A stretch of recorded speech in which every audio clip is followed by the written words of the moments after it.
Alright, so we're doing target 4E. We're going to be doing calculating and interpreting the average rate of change.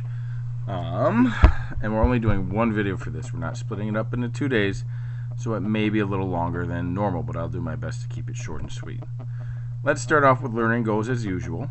I can determine the rate of change given a graph, infer information from a table or graph, and calculate average rate of change when given a restricted domain. Alright, so we're going to use a slope or the rate of change formula in 2 ways. When given a graph, such as that, and given a table. Alright, so first example, we want to determine the average rate of change from point D to point A. So first things first, let's determine where those points are and what their values are. Point D is at 5:45, so notice here we're in between the 4 and the 6. And then the point is right in between 40 and 50. So that's 5:45. Point A, you kind of have to guess at a little bit. It is at 2028. So again, we're going to start off, we're going to subtract our y's first. Order doesn't matter. I chose to go with 45 minus 28. And then our x's. So since we started with 45, we have to start with 5 and do 5 minus 20. Now, when you do that, you should come up with a negative number. And we are going to go ahead and simplify that for this because granted it's a graph, but it's kind of a word problem too, because we have temperature and time. And our temperature is in degrees Celsius, so we want to make sure we include that. Our time is in minutes, so we need to make sure to include that. And it came out to about negative 1.13 degrees Celsius per minute. Now, it doesn't come out to an exact even number, so that's why we use that. Another thing, notice from D to A is going down slightly. So that right there should tell us that we should have a negative rate of change. Okay, second example. Raul bought a bag of Starburst to school and handed out pieces of Starburst to his friends. What's true about the given table? So we've got this table, pieces of Starburst left, number of friends. He started with 0 pieces of Starburst. You can see right here, that's not true. Okay, so that is false. Okay, he has 50 pieces of Starburst left over. If you go to the end of the graph, and again, pieces of Starburst left is right here, you can see that that is not true. Oops, didn't mean to do that. So that is also false. Go back. Hello, come back. So that is also false. After giving away Starburst to 50 friends, he runs out. Well, number of friends is the bottom row. You look there, there's 50 friends, and he has 0 pieces of Starburst left. So that one is true. The rate of change is negative 2 friends per piece of Starburst. This one's kind of easy. You look at the number of friends, and it is increasing. Okay, so that one is false. The rate of change is 2 pieces of Starburst per friend. Well, if you look, as his friends are increasing, the amount of Starburst is decreasing, so we should have a negative number. So that one is also false. So things to keep in mind there. It says negative 2 friends. Number of friends are increasing, so that should be a positive 2. Rate of change is negative 2 pieces of Starburst. Or I mean positive 2 pieces. It should be negative because our Starbursts are decreasing. Alright, so now when we look at a graph, as time passes, what's happening to the amount of dollars? So as time is passing, the amount of dollars you can see is decreasing. So we should expect a negative rate of change here. Let's look at this third example. So Tara creates a budget for her weekly expenses. The graph shows how much money is in the account at different times. Explain what the rate of change means. So this part here is very important. It's asking us to explain, not just to find out what it is. So we take our, change in f of x over change in x. Okay, we have a point at, I'm going to change the color here so you can see it better. We have our first point, and that's what I decided to use first. Our y value is 2,500 minus 1,500, which is this one right here, over our x values. So 4, since I started with 2,500, minus 10.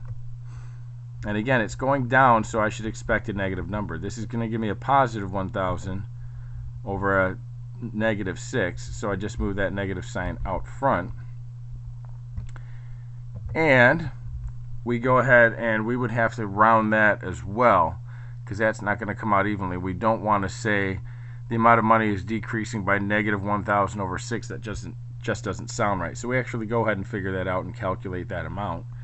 So we say the amount of money is decreasing at a rate of about $166.67 every week. Notice that even though my answer was negative 166.67, this I stated as positive. So what happened to the negative sign? Well, we accounted for it by saying that the amount is decreasing. So that's what you want to do. You want to take that negative sign, say that it's decreasing, and then just make sure your number's positive. Because if you say it's decreasing by a negative amount, remember that's a double negative. So we're actually saying that it's increasing. So be very careful with how you word this. All right, next example. So we've got a car trip, and we're recording the distance every few minutes. So that's why this graph kind of has this continuous kind of curve going on. Distance traveled is a function of time. So S of t equals the total distance traveled at time t. Graph is, the function S is graph below. So now this is the important stuff. The graph shows that we have traveled 25 miles after 1 hour. 60 miles after 2 hours, 120 miles after 3 hours, and 200 miles after 4 hours. We want to mark the values at each point. So I'm going to go ahead and do that. Hours would be your x value. Distance would be your y value. So we label that, so we've got 1 hour at 25 miles, 2 hours at 60, 3 hours at 120, and 4 hours at 200. So we want to find between which hours has the greatest rate of change and show how we arrived at our answer. So if I was to go in, there's a couple different ways you can do this. You can actually find the rate of change between each point and say, okay, I'm going to take that point and that point, find the rate of change. And then take this point and the next point and find the rate of change, and then take this point and this point and find the rate of change. You may need to do that at some point, and that's where you're going to use this formula. But if you were to take a ruler and just draw a straight line, now my line is probably not going to be perfect. I'm going to change the color because that matches the color of the graph. So let's make it blue. Okay, so if I was to take a straight line, put it there, and then take another one and put it between those points, and then another one in here. Okay, you can see which one has the greatest increase over 1 hour. So I can tell that it's this one. So if the graph is apparent enough, you can do that. Now what I'm going to do is I'm just going to take the 2 points, this one and this one, and I'm going to plug that into my formula for slope, or rate of change. So I'm going to do 200 minus 120, so this minus this, over 4, so this one right here, minus 3, which is going to give me 80. So the greatest rate of change occurs between 3 and 4 hours. And if you found the other ones, so if you had to do that, between here and here is 80. Between here and here is 60. Between here and here is 35. So if you did the rate of change for each of these, that's what you would find.